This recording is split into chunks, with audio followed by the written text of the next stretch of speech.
APIs के बारे में डिस्कस करेंगे, ओके। और फिर उसके बाद डेटाबेसेस के बारे में समझने की कोशिश करेंगे, स्पेसिफिकली एसक्यूएलआईटी डेटाबेस, ओके। और फिर उसके बाद ये देखेंगे कि ये जो एसक्यूएलआईटी डेटाबेस होता है उसको एक्सप्रेस.जेएस एप्लीकेशन यूज करके कैसे कनेक्ट किया जा सकता है, ओके, राइट। ऑल्सो कई सारे थर्ड पार्टी पैकेजेस होते हैं जैसे कि एसक्यूएलआईटी, एसक्यूएलआईटी 3 एंड ऑल, जिसको यूज करके हम एसक्यूएलआईटी डेटाबेसेस को एक्सप्रेस.जेएस एप्लीकेशन के साथ कनेक्ट कर सकते हैं। बेसिकली एक्सप्रेस.जेएस एप्लीकेशन को यूज करते हुए एसक्यूएलआईटी डेटाबेस को कनेक्ट कर सकते हैं, ओके। सो ये हम समझने की कोशिश करेंगे आज के इस पर्टिकुलर सेशन में, ओके। तो बेसिकली इस पर्टिकुलर सेशन के लिए कोड प्लेग्राउंड को सेट करने के लिए आपको अपने सीसीबीपी आईडी में जाके टर्मिनल ओपन करके ये जो कोड आपको स्क्रीन पे दिख रहा है सीसीबीपी स्टार्ट स्पेस, तो जो भी पर्टिकुलर टोकन आपको दिख रहा है ये रन करना पड़ेगा, ओके। तो ये कमांड जो है आपको इस पर्टिकुलर वीडियो के नीचे भी मिल जाएगा, और जब आप कमांड को रन करेंगे तो नेसेसरी रिसोर्सेज डाउनलोड हो जाएंगे, okay. And once you are done with this, हमें माई ऐप डायरेक्टरी के अंदर जाना होगा। हमारे रिसोर्सेज जो डाउनलोड होंगे उनमें माई ऐप नाम का एक डायरेक्टरी होगा, उसके अंदर जाके मतलब कैसे जाएंगे, cd स्पेस माई ऐप नाम का कमांड यूज करके जाएंगे, और फिर उसके बाद npm स्पेस इंस्टॉल नाम का कमांड रन करेंगे, ओके। सो बेसिकली जैसे कि हमने पहले भी समझा था, package.json फाइल में हमारे एप्लीकेशन से रिलेटेड सारी की सारी डिटेल्स मेंटेन होती है ना, right. And along with this dependencies, मतलब वो पैकेजेस जो हमारे करंट प्रोजेक्ट को चाहिए होंगे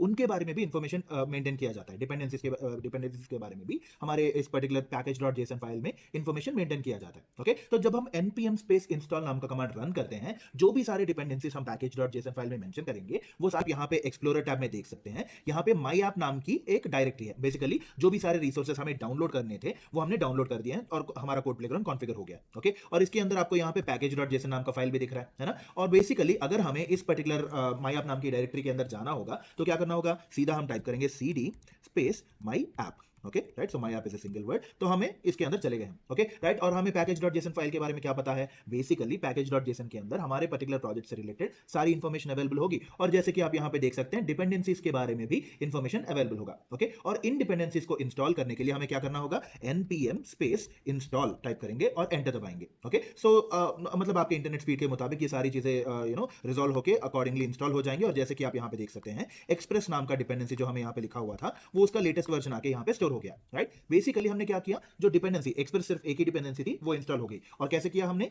npm स्पेस इंस्टॉल नाम का कमांड यूज करके, ओके। चलिए वापस चलते हैं अभी, ऑलराइट। सो जैसे कि हमने देखा तो नेसेसरी डिपेंडेंसीज दैट इज जो एक्सप्रेस की डिपेंडेंसी थी वो इंस्टॉल हो गई जैसे ही हमने npm इंस्टॉल कमांड रन किया था, ये सारी डिपेंडेंसीज इंस्टॉल हो गई, है ना। मूविंग ऑन, अब ये समझने की कोशिश करते हैं कि ये एपीआई होता क्या है, ओके। तो इन सिंपल टर्म्स जब दो एप्लीकेशंस या दो सॉफ्टवेयर्स को एक दूसरे के साथ कम्युनिकेट करना होता है वो एपीआई यूज करते हैं, ओके। और एपीआई का मतलब है एप्लीकेशन प्रोग्रामिंग इंटरफेस, और ये एक अप्रोच है, एक मतलब एक तरीका है जिसकी मदद से दो एप्लीकेशंस या दो सॉफ्टवेयर्स एक दूसरे के साथ कम्युनिकेट कर सकते हैं। ये एक इंटरमीडियरी की तरह काम करता है, ओके, राइट। सो ऐसे मान लीजिए कि जैसे हम वेरियस वेबसाइट्स के साथ इंटरेक्ट करते हैं, मतलब कम्युनिकेट करते हैं डिफरेंट वेबसाइट्स के साथ, है ना। चाहे वो एक बटन को क्लिक करना हो या ड्रॉप डाउन पे क्लिक करना हो, टेक्स्ट बॉक्सेस पे क्लिक करके टाइप करना हो, कुछ भी हो, अगर हम कम्युनिकेट करने की कोशिश कर रहे हैं एज अ यूजर, हम वेबसाइट के साथ कम्युनिकेट करते हैं, है ना। और वो कैसे करेंगे, यूजर इंटरफेस की मदद से, है ना। इन द सेम वे जब एक क्लाइंट या सर्वर किसी दूसरे सर्वर के साथ कम्युनिकेट करना चाहता है तो सिंपली वो एपीआईस यूज करते हैं, ओके। तो सिंपली पुट एपीआईस को यूज करके एक सर्वर किसी दूसरे सर्वर के साथ कम्युनिकेट कर सकता है, राइट। एंड फॉर एग्जांपल अगर आप वेरियस एप्लीकेशंस को कंसीडर करें जैसे कि ओला, उबर एटसेट्रा, है ना, तो उनमें आपने देखा होगा कि एक मैप अवेलेबल होता है आपके लिए, है ना। वो बेसिकली गूगल मैप्स है।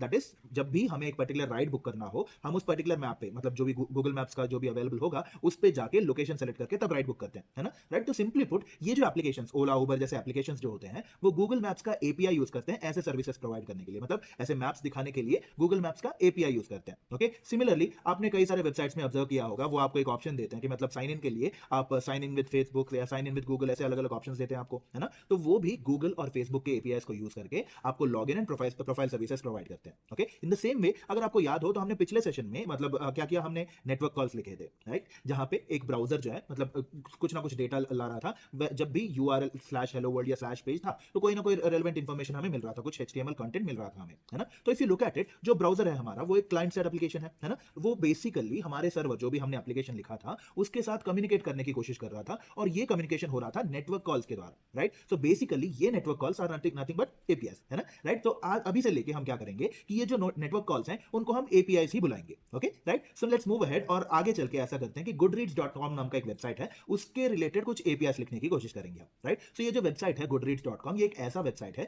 जिसमें लिस्ट ऑफ बुक्स अवेलेबल होंगी, बुक रिकमेंडेशंस अवेलेबल होंगी, बुक्स के बारे में बहुत सारा इंफॉर्मेशन अवेलेबल होगा, जैसे कि बुक का नाम, ऑथर कौन है, रेटिंग क्या है, बुक के बारे में ब्रीफ सिनॉप्सिस, कितने लोगों ने रेटिंग दी है, and so on and so forth, right, okay. So there you can see list of books available है यहाँ पे, है ना। सिमिलरली बुक के बारे में डिटेल्स, टाइटल है, रेटिंग है, बुक कौन सा है, हैरी पॉटर नंबर 7, ऑथर क्या है, डिस्क्रिप्शन क्या है, and so on and so forth, right. और ऑथर पे क्लिक करने पे ऑथर के डिटेल्स भी मिलेंगे, है ना। तो इस तरीके से वेरियस डिटेल्स मेंशन है इस पर्टिकुलर वेबसाइट में। ओके, तो ये जो वेबसाइट है goodreads.com, ये Amazon का एक हिस्सा है, मतलब Amazon के अंदर एक कंपनी है। Okay, and it's related to books. Alright, so now ऐसा अज्यूम कर लेते हैं कि हम एक एक्चुअल में बैकएंड डेवलपर हैं। ओके, इस पर्टिकुलर वेबसाइट के लिए हम एक बैकएंड डेवलपर हैं और हम कुछ एपीआईस लिखना चाहते हैं, मतलब कुछ नेटवर्क कॉल्स लिखने की कोशिश करना चाहते हैं। Okay, for example let's say हमें बुक्स का लिस्ट चाहिए, हम क्या करेंगे, गेट बुक्स एपीआई लिखेंगे, राइट। सिमिलरली अगर एक पर्टिकुलर बुक के बारे में इंफॉर्मेशन चाहिए हमें, तो गेट बुक एपीआई लिखेंगे, राइट। अगर हमें नया बुक ऐड करना है तो ऐड बुक एपीआई, एंड ऐसे भी कई सारे एपीआईस हो सकते हैं, जैसे कि अपडेट बुक डिलीट करने के लिए या फिर ऑथर की डिटेल्स को ग्रैब करने के लिए, and so on and so forth, right. So मान लीजिए हम एक बैकएंड डेवलपर हैं goodreads.com के लिए, राइट, एंड ऐसे करके हम कई सारे एपीआईस लिखने की कोशिश करना चाहते हैं, राइट। अब फंडामेंटल क्वेश्चन ये हो जाएगा कि जब हम इन सारी डिटेल्स के साथ काम करना चाहते हैं तो इनको कहीं ना कहीं मेंटेन तो करना पड़ेगा, है ना, राइट। सो उसके लिए SQLite डेटाबेस यूज करेंगे। Okay, so will use the SQLite database to store the books data. Okay, और हम SQLite के बारे में ऑलरेडी जानते हैं, मतलब SQLite डेटाबेस को ही यूज करेंगे हम इस पर्टिकुलर प्रोजेक्ट के लिए, राइट। सो यू सी, जब बात आती है डेटाबेस को यूज करने के बारे में, सो बेसिकली Node.js जो है वेरियस डेटाबेसेस को सपोर्ट करता है। फॉर एग्जांपल SQLite है, PostgreSQL है, MySQL, Redis, MongoDB and so on and so forth. Okay, और एक्सप्रेस एप्लीकेशंस जो है Node.js जो भी सारे डेटाबेसेस को सपोर्ट करता है, एक्सप्रेस एप्लीकेशंस उन सारे डेटाबेसेस को यूज कर सकते हैं। ओके, एंड क्योंकि हम ऑलरेडी SQLite को यूज कर चुके हैं, हमें फेमिलियरिटी है उससे, हम उसी को यूज करेंगे हमारे रिक्वायरमेंट के लिए। Okay, right. So initial setup जो हमने इस पर्टिकुलर सेशन के लिए इनिशियल सेटअप किया था, CCBP स्टार्ट और वो टोकन जो आपने यूज किया था, उसको जब आप रन करेंगे, आपके लिए ऑलरेडी एक SQLite डेटाबेस कुछ डेटा के साथ ऑलरेडी लोडेड है। ओके, और उस डेटाबेस का नाम है goodreads.db। ओके, और एक बार आपने कोड प्लेग्राउंड सेटअप कर लिया तो आप वो फाइल देख पाएंगे एक्सप्लोरर में। Okay, and also various SQL statements को इस पर्टिकुलर डेटाबेस पे रन करने के लिए हमें SQLite का कमांड लाइन टूल यूज करना होगा, जिसका नाम है SQLite ट्री। ओके, और इसको यूज करके हम एक्चुअली मैन्युअली एंटर कर सकते हैं, वेरियस SQL स्टेटमेंट्स को एंटर करके एग्जीक्यूट भी कर सकते हैं किसी भी पर्टिकुलर डेटाबेस पे। Okay, right. और इस टूल को हम बेसिकली हमारे Goodreads डेटाबेस के साथ यूज करने के लिए हमें SQLite ट्री स्पेस goodreads.db नाम का कमांड यूज करना पड़ेगा। Okay, right. सो ऐसे करके जब हम ऐसा कमांड रन करेंगे तो हमारे लिए ऐसा एक इंटरैक्टिव शेल ओपन हो जाएगा, जैसे कि आप स्लाइड में देख सकते हैं। Okay, right. और यहाँ पे इस पर्टिकुलर इंटरैक्टिव शेल में हम various commands, SQL commands enter कर सकते हैं, एग्जीक्यूट कर सकते हैं against the goodreads.com database. Okay, तो इसको एक और बार ट्राई कर लेते हैं हम। ऑलराइट, सो इसको एक बार हम क्लियर कर लेते हैं। ऑलराइट, सो package.json को भी क्लोज कर दिया, और जैसे कि आप यहां पे देख सकते हैं goodreads.db नाम का एक डेटाबेस फाइल आ चुका है हमारे पास, है ना, राइट। तो हमें यहां पे क्या करना होगा, अगर हमें goodreads.db को यूज करना है तो उसके लिए हम क्या करेंगे, SQLite का कमांड लाइन टूल यूज करेंगे जो है SQLite ट्री। ओके, तो यहां पे हम टाइप करेंगे SQLite ट्री स्पेस जो डेटाबेस हम यूज करना चाहते हैं उस डेटाबेस का नाम लिखेंगे, right. So will write goodreads.db। Okay, जैसे ही हमने एंटर प्रेस किया, क्या हुआ, यहां पे एक इंटरैक्टिव शेल खुल गया हमारे लिए, है ना। जैसे ही हमने एंटर प्रेस किया एक इंटरैक्टिव शेल आ गया, राइट। और यहां पे हम वेरियस SQL स्टेटमेंट्स रन कर सकते हैं बेसिकली, राइट। फॉर एग्जांपल अगर मान लीजिए हमें वेरियस टेबल्स, मतलब इस पर्टिकुलर डेटाबेस में कितने सारे टेबल्स हैं और टेबल्स का नाम क्या है, अगर ये जानना चाहते हैं तो हम सीधा टाइप करेंगे डॉट टेबल्स। ओके, और यहां पे हमें क्या दिख रहा है, ऑथर एंड बुक नाम के दो टेबल्स हैं यहां पे। Okay, right. हम इन टेबल्स पे भी मल्टीपल क्वेरीज रन कर सकते हैं। फॉर एग्जांपल अगर मान लीजिए ऑथर टेबल के अंदर जो भी सारा इंफॉर्मेशन है अगर मैं देखना चाहता हूं तो मैं क्या करूंगा, select star from author and semicolon, right. So जैसे ही मैंने एंटर प्रेस किया, यहाँ पे आप देख सकते हैं बहुत सारे लाइक ऑथर्स के बारे में इंफॉर्मेशन है, राइट। ऑथर का आईडी है, उनका नाम है, birth place, date of birth, कौन से टाइप के ऑथर, मतलब कौन सा जॉनर लिखते हैं वो, राइट, मतलब कितने लोगों ने रेटिंग दी है, एटसेट्रा एटसेट्रा, बहुत सारा इंफॉर्मेशन हमें यहाँ पे देखने को मिल जाएगा, राइट। सिमिलरली हम यही काम बुक टेबल के लिए भी कर सकते हैं, right. So let's just scroll down, यहाँ पे हम टाइप करेंगे select star from and book semicolon, right. So जैसे यहाँ पे आप देख सकते हैं बहुत सारे बुक्स के बारे में इंफॉर्मेशन है ना, मतलब ऐसा करते हैं एक सिंगल बुक के बारे में इंफॉर्मेशन देखते हैं, राइट। सो लिमिट कर लेंगे हमारे आउटपुट को लिमिट 1, राइट। तो सिर्फ एक बुक के बारे में इंफॉर्मेशन आएगा जो है Harry Potter and the sorcerers stone, right. So book का आईडी 1 है, टाइटल यहाँ पे दिख रहा है आपको, और ये जो पार्ट, ये जो एक्स्ट्रा नंबर दिख रहा है, ये ऑथर आईडी है, right. Okay, so author ID क्या है, हमारे ऑथर टेबल का foreign key. Okay, and then there is the rating, यहाँ पे रेटिंग है, कितने लोगों ने रेटिंग दी है, और बुक के बारे में थोड़ा बहुत information, language and so on and so fourth, बहुत सारा इंफॉर्मेशन, राइट। सो ये है बेसिकली हमारा डेटाबेस जिसको हम यूज करेंगे, राइट। आप इस पे और भी कई सारे क्वेरीज रन कर सकते हैं और इस डेटाबेस को और अच्छे तरीके से समझने की कोशिश कर सकते हैं, राइट। और अगर मान लीजिए हमने जो भी पर्टिकुलर चीजें समझनी थी समझ लिया, तो अगर इसको एग्जिट करना है तो क्या करना होगा, हमें डॉट एग्जिट नाम का ये जो छोटा सा कमांड है इसको टाइप करके हम एंटर दबाएंगे और इस पर्टिकुलर इंटरैक्टिव शेल से हम बाहर आ जाएंगे। ओके, तो इसको मैं एक बार क्लियर कर लेता हूं कमांड लाइन को, राइट। सो चलिए वापस चलते हैं अभी। राइट। सो बेसिकली हमने समझ लिया ये कमांड लाइन टूल कैसे काम करता है, राइट। ओके, सो इस टूल को यूज करने के लिए मतलब हमारे गुडरीड्स डेटाबेस के साथ यूज करने के लिए हमने क्या किया था, SQLite 3 स्पेस goodreads.db नाम का कमांड रन किया था। एंड एक बार कमांड रन करने के बाद हमारे लिए इंटरेक्टिव शेल आ गया और उस पे उसको यूज करके हमने हमारे डेटाबेस के ऊपर मल्टीपल SQL क्वेरीज को रन करना सीख लिया, है ना, राइट। और हमने देखा कि डॉट टेबल्स कमांड रन करने पे लिस्ट ऑफ टेबल्स आ जाता है। हमने समझ लिया कि यहाँ पे दो टेबल्स हैं, ऑथर एंड बुक, और उन पे हमने मल्टीपल कमांड्स रन किए, मतलब वेरियस डिटेल्स, ऑथर टेबल के अंदर वेरियस डिटेल्स को देखने के लिए select star from author type किया और ऐसा आउटपुट मिला था। और हमने समझ लिया कि ऑथर टेबल के अंदर बहुत सारा इंफॉर्मेशन है, author ID, name, birth date, birth place and so on and so forth, right. Similarly हमने सेलेक्ट स्टार फ्रॉम बुक नाम का ये वाला कमांड भी रन किया बुक टेबल पे, है ना, to get the list of books, और उसमें भी बहुत सारा इंफॉर्मेशन है, book ID, title, author ID जो कि ऑथर टेबल का फॉरेन की है, रेटिंग, कितने लोगों ने रेटिंग दी है and so on and so forth. Basically हमारे पास ये वाला डेटाबेस है, राइट। ओके, तो अब जाके आगे चल के हम क्या करेंगे, इस डेटाबेस के ऊपर काम करने के लिए, इसके साथ काम करने के लिए रिक्वायर्ड एपीआई लिखना पड़ेगा, है ना। एंड मान लीजिए जो पहला एपीआई हम लिखना चाहते हैं वो है get books API. Okay, remember हमारा सिनेरियो क्या था, हम इस पर्टिकुलर एप्लीकेशन के लिए बैकएंड डेवलपर हैं और उसके साथ इंटरैक्ट करने के लिए हम एपीआई लिखना चाहते हैं, और सबसे पहला एपीआई है get books API. Okay, right. So सबसे पहले इसका HTTP रिक्वेस्ट और HTTP रिस्पांस समझ लेते हैं। Okay, right. सो ये जो HTTP रिक्वेस्ट है, हमें क्या चाहिए, बेसिकली बुक्स के बारे में जो भी सारा इंफॉर्मेशन है हमें वो रिट्रीव करना है ना। और उसके लिए क्या करना होगा, गेट मेथड यूज करेंगे। सो HTTP रिक्वेस्ट में मेथड है गेट और URL है localhost:3000/books/, बेसिकली पाथ क्या है, /books/, और इसका एक्सपेक्टेड रिस्पांस क्या होगा, लिस्ट ऑफ बुक्स चाहिए हमें, डेटाबेस से जो भी पर्टिकुलर लिस्ट ऑफ बुक्स चाहिए होगा उसको निकाल के हमें रिस्पांस की तरह देना पड़ेगा। Okay, right. नाउ जब हम बात करते हैं एक्सप्रेस.js सर्वर को स्टार्ट करने के बारे में, जैसे हमने प्रीवियसली भी समझा था, हम एक्सप्रेस यूज करेंगे। That is first of all हमें उसको इंपोर्ट करना पड़ेगा रिक्वायर मेथड यूज करके, राइट। और फिर उसके बाद एक्सप्रेस ऑफ नाम का मेथड यूज करके एक्सप्रेस.js का सर्वर इंस्टेंस क्रिएट करेंगे, उसको ले जाके ऐप नाम के वेरिएबल के अंदर स्टोर करेंगे। Okay, right. एंड जब हम app.listenOf 3000 लिखेंगे तो ये जो एक्सप्रेस का इंस्टेंस है, ऐप नाम का इंस्टेंस है, वो जाके स्टार्ट हो जाएगा और लिसन करना शुरू कर देगा पोर्ट नंबर 3000 पे। Okay, right. और ये जो app.listenOf 3000 मेथड जो है, इसके साथ साथ हमें कॉल बैक फंक्शन भी दे सकते हैं as a second argument. Okay, मतलब पहला आर्गुमेंट 3000 हो जाएगा और एक कॉल बैक फंक्शन दे सकते हैं हम। और उसके बाद क्या होगा, जब हम सर्वर को स्टार्ट करेंगे और सर्वर स्टार्ट होकर पोर्ट 3000 पे सुनना लिसन करना शुरू कर देगा, ये कॉल बैक फंक्शन भी एग्जीक्यूट हो जाएगा और उसके अंदर हम चाहें तो एक console.log स्टेटमेंट भी लिख सकते हैं जिसकी मदद से हमें ये समझ आ जाएगा कि सर्वर स्टार्ट हो चुका है। Okay, right. So let's try this out.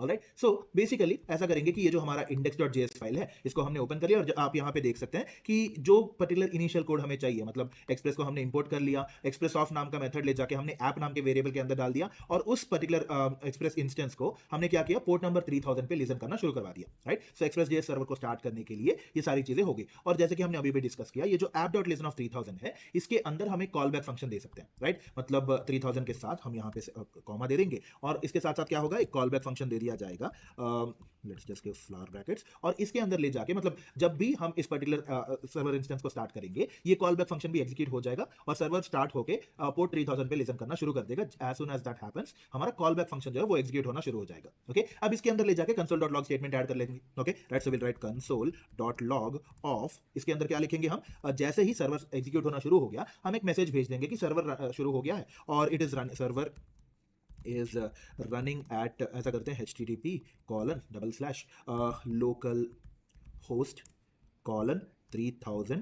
पे ये रन होना शुरू हो गया, ये हम बता देंगे। ओके, सो जैसे ही सर्वर सक्सेसफुली रन होना स्टार्ट हो जाएगा ये console.log नाम का स्टेटमेंट जो है वो एग्जीक्यूट हो जाएगा। Okay, right. और फाइल को एक बार हम सेव कर लेते हैं, Ctrl+S। ओके, और इसको रन करने के लिए क्या करना होगा, हमें टर्मिनल में जाके यहाँ पे क्या टाइप करना होगा, node space index.js, और जैसे ही हम रन करेंगे हमारा ये जो express.js का इंस्टेंस है वो इनिशियलाइज हो जाएगा, सर्वर स्टार्ट हो जाएगा, पोर्ट 3000 पे लिसन करना शुरू हो जाएगा और जैसे ही वो सक्सेसफुली एग्जीक्यूट होता है हमारा कॉल बैक फंक्शन जो हमने लिखा है अभी तक वो एग्जीक्यूट होके हमें console.log का स्टेटमेंट जो है वो दिख जाएगा। Okay, let's get back.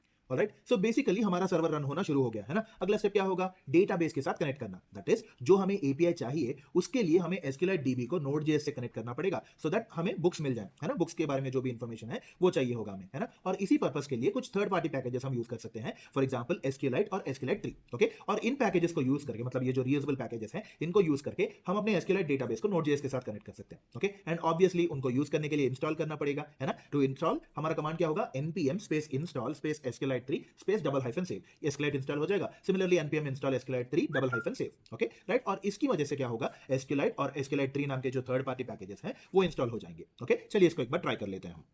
Right, so इसको एक बार स्टॉप कर लेते हैं हमारे सर्वर को, राइट। और सबसे पहले SQLite को इंस्टॉल करना पड़ेगा, तो इसके लिए हम करेंगे npm space install space SQLite space double hyphen save. Okay, so इसको हमने एंटर किया एंड यहाँ पे आप देख सकते हैं, let me just move it a little, आप यहाँ पे देख सकते हैं SQLite 5.0.1 इंस्टॉल हो चुका है, राइट। सो टाइम के मुताबिक ही अपडेट होता रहता है ये वर्जन जो है, ओके, राइट। सो ऐसा करते हैं, इसको क्लियर कर लेते हैं और एक और बार SQLite 3 इंस्टॉल कर लेते हैं इस बार, ओके, राइट। कमांड क्या होगा, npm space install space SQLite 3 space double hyphen save, right. So जैसे ही हमने इसको रन किया, आप यहाँ पे देख सकते हैं कि ये, जस्ट अ मोमेंट, इसको फिर से एक बार रन कर लेते हैं, ओके, राइट।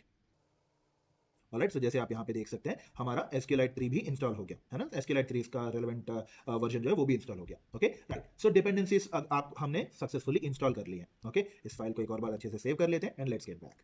ऑलराइट, सो हमने नेसेसरी डिपेंडेंसीज इंस्टॉल कर ली, ओके। चलिए आगे बढ़ते हैं और इनको कैसे कनेक्ट किया जा सकता है ये समझने की कोशिश करते हैं, right. So first of all इसके लिए हमें क्या करना होगा, जो भी हमने SQLite पैकेज को इंस्टॉल किया है उसको हम इंपोर्ट करेंगे और उसके लिए क्या चाहिए होगा, रिक्वायर फंक्शन यूज करेंगे, ओके, और कोड हो जाएगा रिक्वायर ऑफ SQLite, ओके। अब SQLite पैकेज के अंदर एक बहुत ही इंटरेस्टिंग मेथड है ओपन नाम का, ओके, और इस मेथड को यूज करके हम डायरेक्टली डेटाबेस के साथ कनेक्ट कर सकते हैं, ओके। तो हम सिंपली क्या करेंगे, ऑब्जेक्ट डिस्ट्रक्चरिंग यूज करके ओपन नाम के इस पर्टिकुलर मेथड को SQLite पैकेज से इंस्टॉल कर लेंगे या फिर इंपोर्ट कर लेंगे, राइट। तो ऑब्जेक्ट डिस्ट्रक्चरिंग यूज कर लिया, सो फ्लावर ब्रैकेट्स में open of and then require of SQLite लिख लिया हमने, ओके। और एक बार हमने SQLite मेथड ओपन मेथड को इंपोर्ट कर लिया, उसको यूज करके हम डेटाबेस के साथ कनेक्ट कर सकते हैं, है ना। दैट इज बेसिकली ये जो ओपन मेथड है ये हमें कनेक्शन ऑब्जेक्ट प्रोवाइड करता है जिसकी मदद से हम डेटाबेस के साथ काम कर सकते हैं, ओके। और इस ओपन मेथड के अंदर हमें एक ऑब्जेक्ट भेजना पड़ेगा आर्गुमेंट की तरह, ओके। जैसे कि आप यहां पे देख सकते हैं पहला स्टेप क्या होगा, पहला पार्ट क्या होगा, फाइल नेम है जो कि बेसिकली हमारे डेटाबेस का पाथ है, दैट इज जहां पे हमारा डेटाबेस फाइल लोकेटेड है उसका पाथ यहां पे मेंशन करना पड़ेगा, ओके। दूसरा पार्ट है ड्राइवर और ये बताता है कि हमें कैसा तरीके का कनेक्शन चाहिए, how the connection has to be made, okay,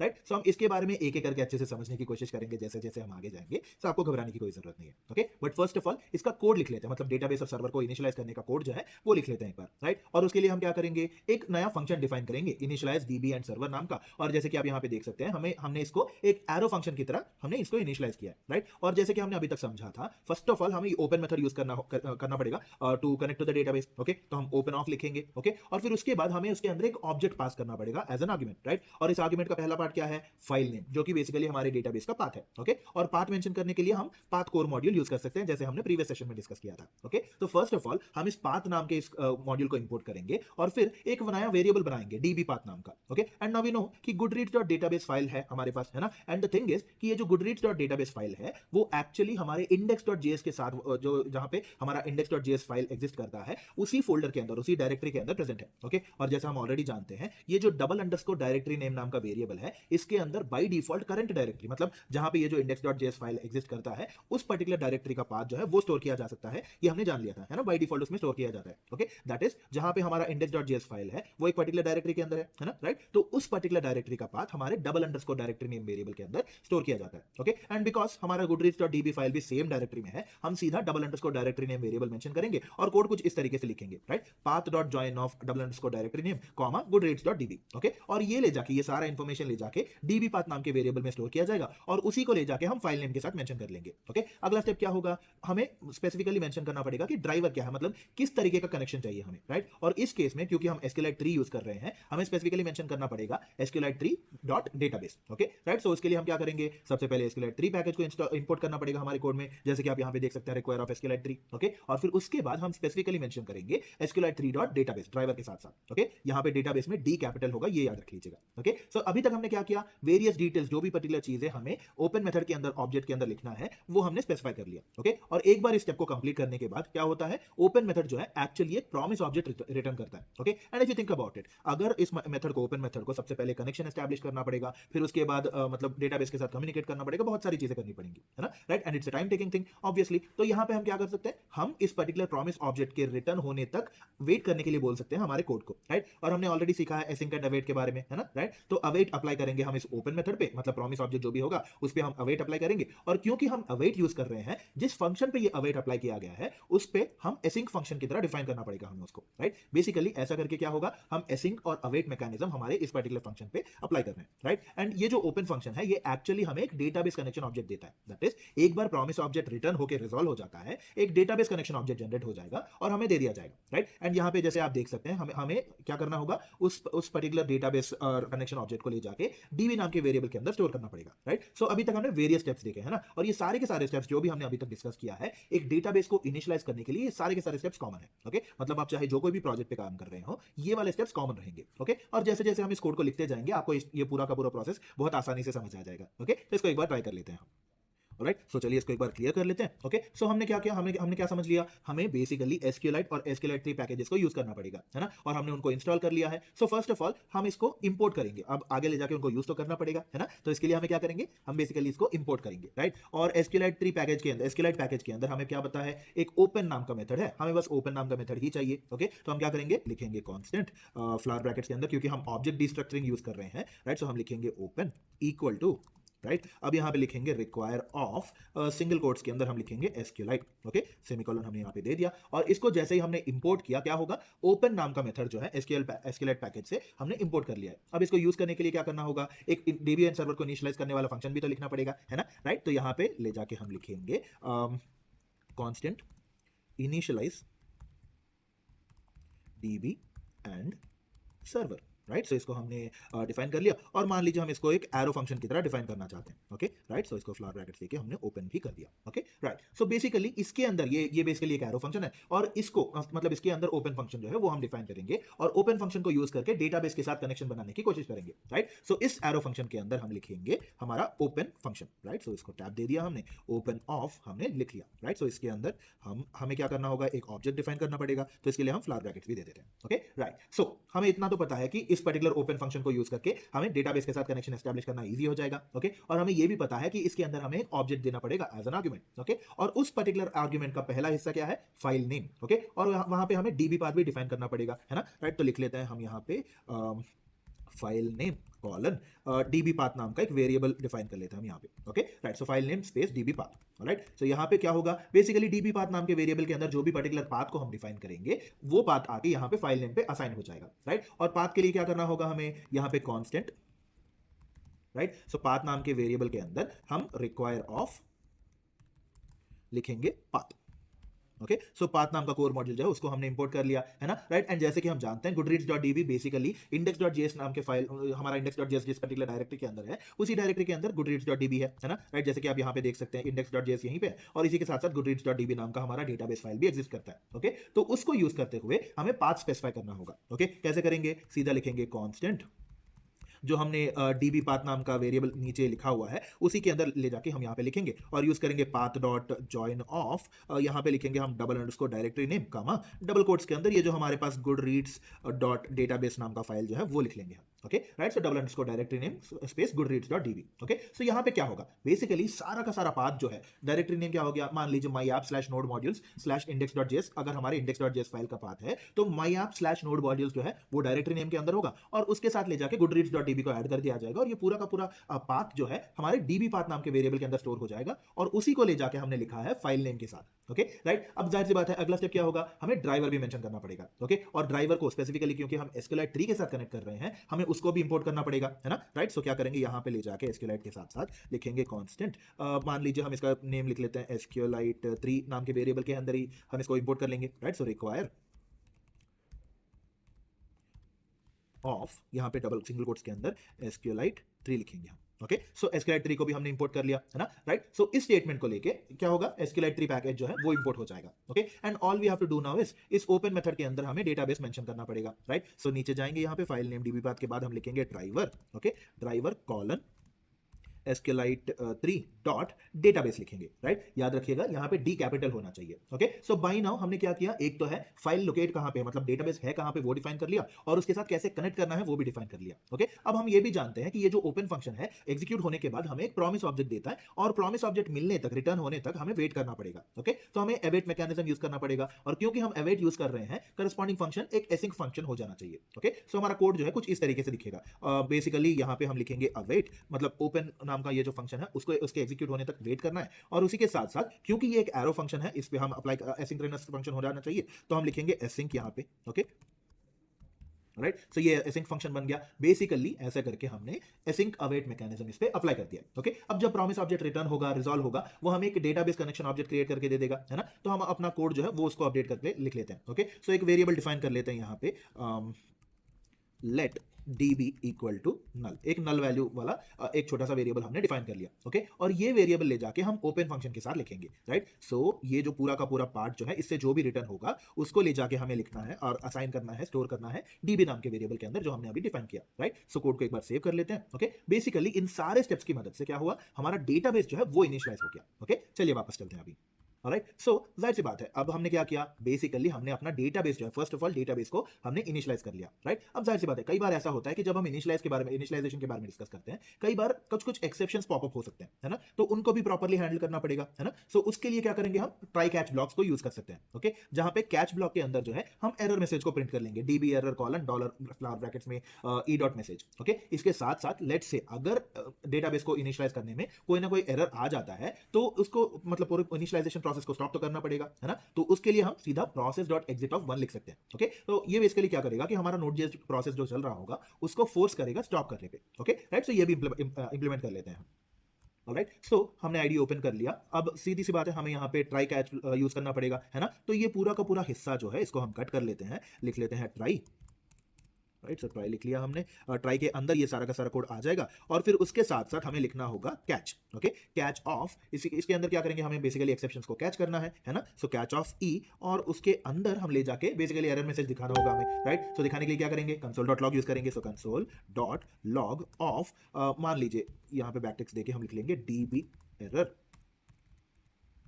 right, so dB error हमने लिख लिया, और जो भी एरर है वो डिस्प्ले भी तो करना पड़ेगा हमें, राइट। सो इसके लिए हम लिखेंगे डॉलर फ्लावर ब्रैकेट्स, जो ई नाम के वेरिएबल के अंदर एरर स्टोर होगा, E dot message, right. So ये डेटाबेस का एरर जो भी है वो स्टोर हो जाएगा, राइट। एंड ऑब्वियसली अगर इनिशियलाइजेशन में कोई दिक्कत होती है, कोई पर्टिकुलर इशू आ जाता है, तो प्रोसेस को वेट नहीं करना है ना, तो उसको स्टॉप भी तो करना पड़ेगा। इसके लिए हम क्या लिखेंगे, process dot exit of one. Okay, so लिखेंगे process dot exit of one, right. Semicolon हमने यहाँ पे दे दिया। ओके, सो इसकी वजह से क्या होगा, बेसिकली हमने डेटाबेस को इनिशियलाइज कर लिया, अगर पोटेंशियली कोई ना कोई इशू आता है तो उसको हैंडल करने के लिए ट्राई कैच ब्लॉक भी लिख लिया हमने। Okay, right. सो इस कोड को सेव कर लेते हैं एंड चलिए वापस चलते हैं अभी। राइट, सो एक और इंपॉर्टेंट बात ये है कि सर्वर कब स्टार्ट होना चाहिए, सिर्फ और सिर्फ डेटाबेस के इनिशियलाइज सक्सेसफुली होने के बाद, राइट। सो जाहिर सी बात है, मतलब डेटाबेस इनिशियलाइज हो गया और सर्वर स्टार्ट हुआ, वेरी गुड इनफ। अगर सर्वर स्टार्ट हो गया और डेटाबेस नहीं इनिशियलाइज हुआ तो प्रॉब्लम हो जाएगी, है ना। तो इसीलिए सर्वर को हम क्या करेंगे, सीधा ले जाके हमारे ट्राई ब्लॉक के अंदर लिख लेंगे, एंड दैट टू हमारे डेटाबेस के इनिशियलाइजेशन होने के बाद। Okay, right. सो इसको भी एक बार ट्राई कर लेते हैं, राइट। सो ऑलराइट, सो हम क्या करेंगे, सीधा ये जो हमारा ऐप डॉट लिसन वाला हिस्सा है इसको हमने सेलेक्ट किया, कट किया, और सीधा ले जाके हम लिखेंगे ट्राई ब्लॉक के अंदर। Okay, right. सो इसको जरा सा ऑर्गेनाइज कर लेते हैं। ये जो कंसोल डॉट लॉग है इसको भी हमने मूव कर लिया, and there we go. Okay, right. So basically यहाँ पे क्या हो रहा है, ये डेटाबेस इनिशियलाइज सक्सेसफुली अगर हो गया तो उसके बाद जाके सर्वर स्टार्ट हो जाएगा। Okay, right. सो इसको हमने सेव कर लिया and let's get back. Right, so basically अब तक हमने क्या किया, हमने डेटाबेस को और सर्वर को इनिशियलाइज करने वाला कोड जो है वो लिख लिया, राइट। अब एक्चुअली इसको इनिशियलाइज करने के लिए इस फंक्शन को कॉल करना पड़ेगा, है ना। और उसके साथ साथ क्या होगा, डेटाबेस इनिशियलाइज हो जाएगा, अगर इनिशियलाइज हो गया सक्सेसफुली तो सर्वर स्टार्ट हो जाएगा, पोर्ट नंबर 3000 पे लिसन करना शुरू कर देगा, एंड उसके बाद हमें जो सर्वर सक्सेसफुली स्टार्टेड वाला मैसेज है वो दिख जाएगा। ओके, इसको भी एक बार ट्राई कर लेते हैं हम। राइट, सो बेसिकली हमें क्या करना होगा, ये जो हमारा इनिशियलाइज डीबी एंड सर्वर वाला पार्ट है उसको हम यूज करेंगे, राइट। ओके, सो उसको ले जाके हम एक फंक्शन कॉल को डिफाइन कर लेंगे यहाँ पे। Okay, right. सो यहाँ पे हमने लिख लिया, ब्रैकेट्स दे दिए, फंक्शन को कॉल कर लिया, एंड जाहिर सी बात है इसको हम यूज करके अभी हम अपना सर्वर स्टार्ट करेंगे, right. So node space index dot JS. Okay, so इसको हमने रन किया, यहाँ पे एक अनएक्सपेक्टेड टोकन है, एक बार देख लेते हैं। ऑलराइट, सो इस सेमीकोलन को हमने निकाल दिया एंड सेव किया। राइट, सो यहाँ पे इसको क्लियर कर लिया, एक और बार ट्राई करते हैं इसको स्टार्ट करने के लिए, एंड सक्सेसफुली हमारा डेटाबेस इनिशियलाइज हो गया, सर्वर स्टार्ट हो गया, और हमें सर्वर का मैसेज भी दिख गया, server is running at local host colon 3000। Okay, right. चलिए वापस चलते हैं अभी।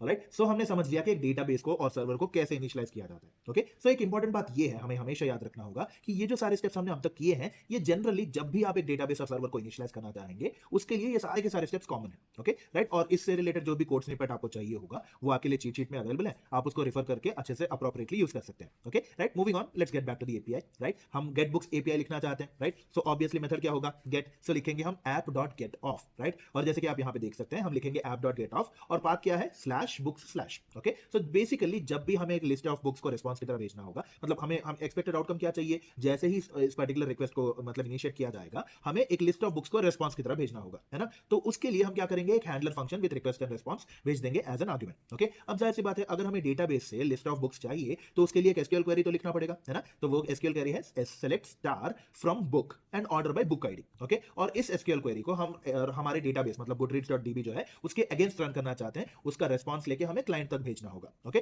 तो ये सारे का सारा जो एसक्यूएल क्वेरी है, इसको ले जाके हम गेट बुक्स क्वेरी नाम के वेरिएबल में स्टोर करेंगे। ओके, नेक्स्ट इस पर्टिकुलर एसक्यूएल क्वेरी को एग्जीक्यूट करना पड़ेगा, है ना। मतलब हमने डीबी को इनिशियलाइज कर दिया, एसक्यूएल क्वेरी को डिफाइन कर लिया, तो अगला स्टेप क्या होगा, इस क्वेरी को एग्जीक्यूट कैसे करेंगे, राइट, ऑब्वियसली। तो इसके लिए जो है SQLite package basically multiple methods provide करता है एसक्यूएल क्वेरीज को डेटाबेस पे रन करने के लिए, right, and one such method is the all method. Okay, so इस मेथड को यूज करके हम कोई भी एसक्यूएल क्वेरी हमारे डेटाबेस पे रन कर सकते हैं, एग्जीक्यूट कर सकते हैं। और इसका सिंटैक्स क्या है, db.all of SQL query, right, जहां पे db जो है हमारा कनेक्शन ऑब्जेक्ट है जो भी जनरेट होगा, है ना। ऑल जो है SQLite पैकेज का मेथड है जिसको हम यूज करके एसक्यूएल क्वेरीज को एग्जीक्यूट कर सकते हैं। और एसक्यूएल क्वेरी जो भी पर्टिकुलर वेरिएबल यहां पे दिख रहा है, इसके अंदर हम बेसिकली हमारा पूरा का पूरा क्वेरी लिखेंगे, राइट। एक और इंपॉर्टेंट बात ये है कि ये जो ऑल मेथड है, ऑल फंक्शन जो है, मल्टीपल रोस ऑफ डेटा जब भी हमें रिस्पांस मिलता है, मतलब जब भी हमें मल्टीपल रोस ऑफ डेटा का रिस्पांस मिलता है, तो ऐसे रिस्पांसेस को हैंडल करने के लिए हम ऑल मेथड यूज करते हैं। ओके, राइट, सो ऐसे यूज करेंगे हम अपने कोड में, राइट। एंड एक्चुअली ये जो db.all नाम का मेथड है, ये भी एक प्रॉमिस ऑब्जेक्ट रिटर्न करता है, राइट। बेसिकली इसको डेटाबेस पे जाके कनेक्ट करना पड़ेगा, डेटा लाना पड़ेगा और उस डेटा को हमें प्रोवाइड करना पड़ेगा, राइट। सो थोड़ा बहुत टाइम लग सकता है, मतलब एक प्रॉमिस ऑब्जेक्ट जनरेट करके दे देगा हमें।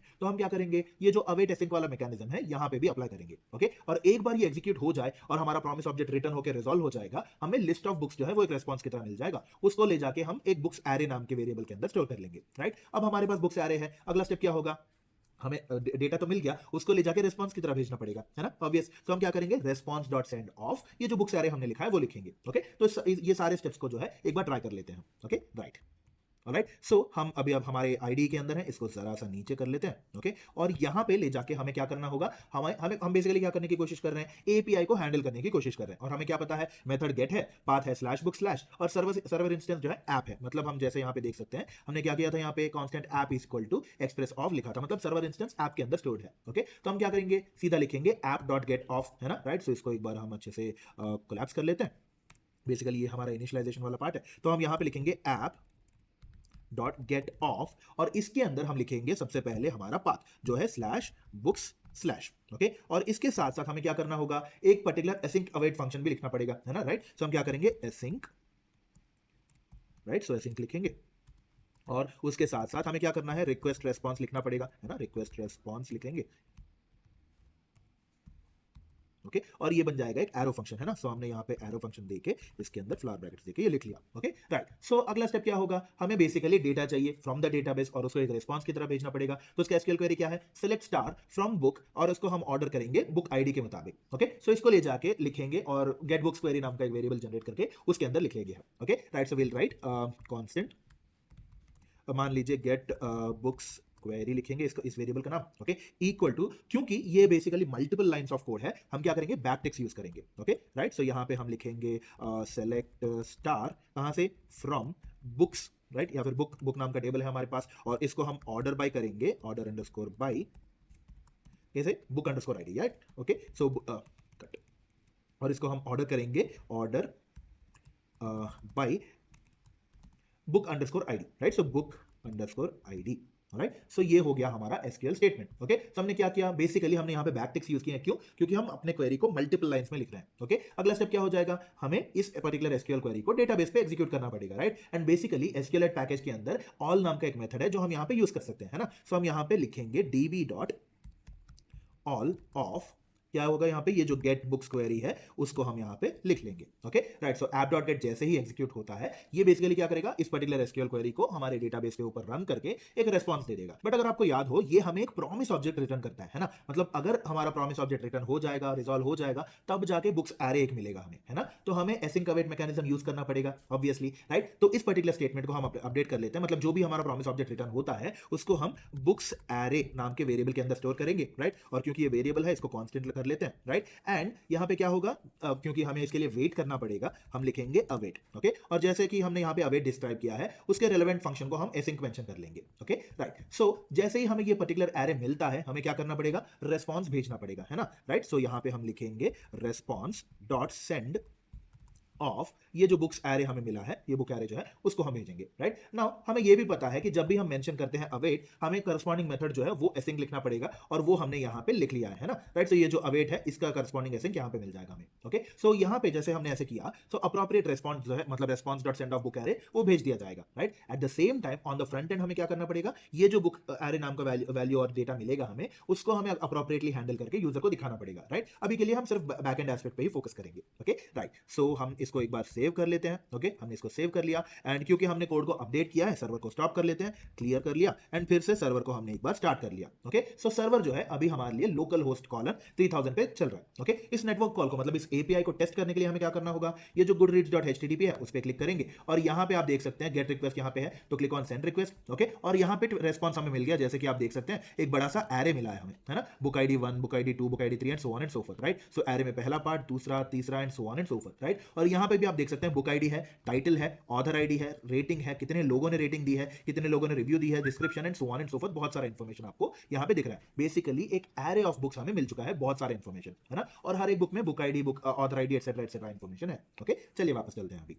सो हमने सक्सेसफुली गेट बुक्स एपीआई को लिख लिया, सक्सेसफुली इसको टेस्ट भी कर लिया, है ना, मतलब सर्वर को स्टॉप करके फिर से उसको रन किया, एंड देन एपीआई को टेस्ट कर लिया, मतलब रिक्वेस्ट सेंड करके, जब हमने रिक्वेस्ट सेंड किया सक्सेसफुली हमें करस्पॉन्डिंग रेस्पॉन्स भी मिल गया, जो कि एक एरे ऑफ बुक्स था, ओके। सो बेसिकली हमने गेट बुक्स एपीआई जो है वो कंप्लीट कर लिया है, ओके। बाकी सारे एपीआई जो है हम आगे चल के अगले अगले सेशंस में डिस्कस करेंगे, ओके। तो एक बार क्विकली समराइज कर लेते हैं कि हमने अभी तक क्या क्या डिस्कस किया था, ओके। सबसे पहले हमने एपीआई मतलब एप्लीकेशन प्रोग्रामिंग इंटरफेस होता क्या है उसके बारे में समझ लिया, है ना। And then SQLite command line tool के बारे में जान के उसको यूज करते हुए एसक्यूएलआइट डेटाबेस को कैसे हम कनेक्ट कर सकते हैं वो हमने देख लिया, है ना। और उसके लिए हमने क्या किया, थर्ड पार्टी पैकेजेस यूज किया, जैसे कि एसक्यूएलआइट और एसक्यूएलआइट ट्री, एंड सक्सेसफुली हम अपना गेट बुक्स एपीआई लिख चुके हैं, ओके। एंड अगले सेशन में हम इसी का इन्हीं एपीआईस को कंटिन्यू करेंगे, राइट। सो यहीं पे आज का